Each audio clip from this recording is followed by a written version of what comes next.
So today I'm just going to be giving you some quick ISO tips and tricks that I learned whilst testing out the agent on the early access. And the first tip here is going to relate to the signature ability, the double tap, which obviously if you deal damage or get a kill, allows you to then get a shield for the next part of damage that you take. And you can see that you can buy 2 instances of this, but as you can see from this clip from Durka, if you just use one double tap and keep refreshing it within that time frame, you only need to use one instance of the double tap to potentially get multiple shields over and over and over again, assuming you then shoot the orb. So that brings up the point, you don't really need to buy this second double tap a ton. And if you are needing to forego any bit of utility, I would suggest buying the other stuff first and then having the double tap as like if you have the money and don't need to save it or whatever, then buying the second double tap as well. But I think for a lot of the time, this thing lasts quite a decent amount of time once it's activated, as you'll see here, right? I get a decent amount of time, and you know, generally within this time, you only need to do damage, right? You'll be taking a fight within, look at how long this thing lasts, right? And then, as I said, it will refresh for you as you go through it, and you know, can keep stacking up multiple orbs over and over. Whilst we're talking about what ISO should and shouldn't buy, let's talk about ISO's pistol round buy as well. And for me, you definitely want to prioritize the undercut, whether that is buying one of them and a ghost, or whether that's buying 2 of them and light shields. I feel like that is where you want to go rather than with anything else. As I've already mentioned with the double tap, you probably don't need 2 instances of it a lot of the time, but if you are getting damage and getting kills. The contingency as well, you know, is going to stop bullets, but you know, on a pistol round, you're not going to get spammed that hard that should be too big of an issue. So I feel like the undercut is really what you want to prioritize on a pistol round. And so now let's talk about that undercut ability. And the thing is, the first thing you need to understand about this is if you read the wording right here, it says briefly applying vulnerable to all players it touches. Okay, that includes your teammates, so you need to be careful of when you are sending this out, because otherwise your teammates will not be very happy at all. And whilst we're talking about it, this vulnerable will last for 4 seconds, as you can see here on the bot. It's going to last 4 seconds just there and then go away. And one thing of course you need to think about with this agent in general, if we are applying vulnerable to others,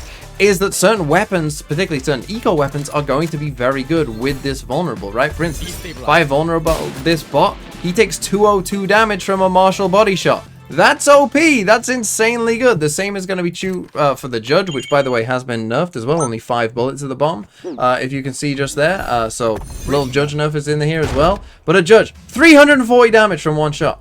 Right? I mean, that's insane.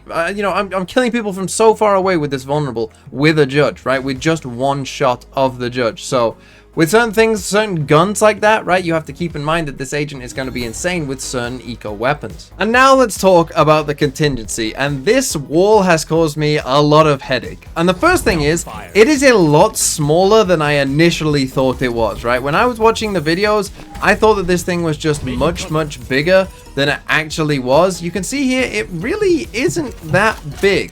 And if you start using it on a lot of places on maps where, you know, you think you might find out, right? Like, if you just send it out at the wrong place, it really won't do anything, right? If you aren't in the exact right place for this thing, it's not doing anything for a long time, right? So this thing is a lot smaller than you might initially think.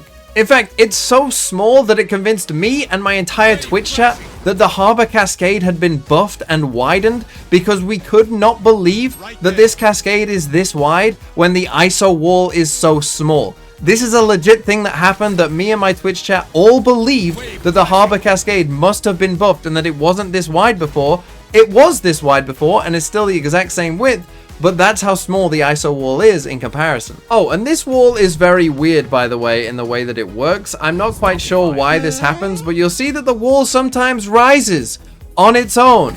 And over certain textures on the map will just randomly start rising. So for instance, if you used this wall that I just did, you know, sometimes it'll go up just this 1 step. Sometimes, as you just saw, it will go up 2. I don't know what causes this, but look at that. It just ends up being useless for a time because it's up in the air instead. I don't know what causes this, and I really don't understand it. Also, the wall will also always start like this far away from you. You can't aim up and change that. You can't aim down and change that. It will always travel at the same speed. Oh, again, there goes that one just rising up there and being useless for a second.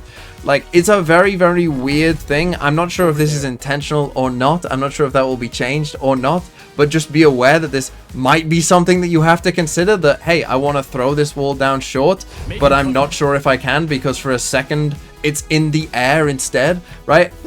I don't know how you're meant to account for those kind of things. I'm not sure why that's coded the way it is.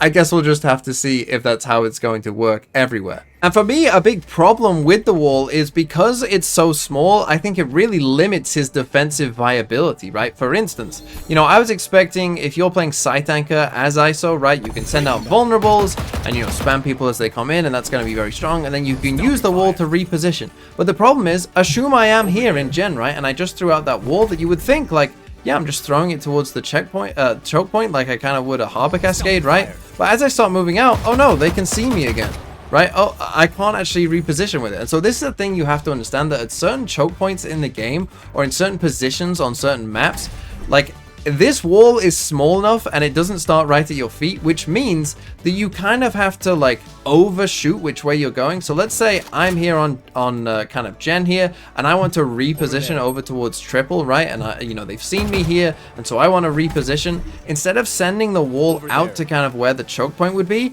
I actually kind of need to overshoot it to the left because I'm heading to the left, so that then it will actually give me cover and time to actually get across. Right, so it's no good sending this just straight out like you would a Harbor Cascade, because you're going to beat the wall there. You actually need to overcompensate and actually come to the left instead.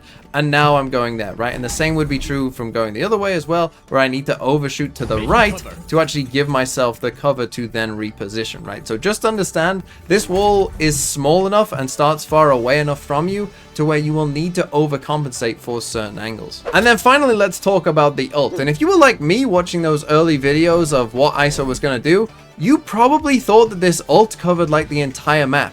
But it doesn't. It is very, very long. But it's also quite thin, and that might mean there are certain parts of certain maps where you actually might not get anyone. I mean, I really did think like, okay, there's no way that, you know, anyone can ever avoid this. You will pretty much always get someone unless, you know, you're on the other side of the map or whatever.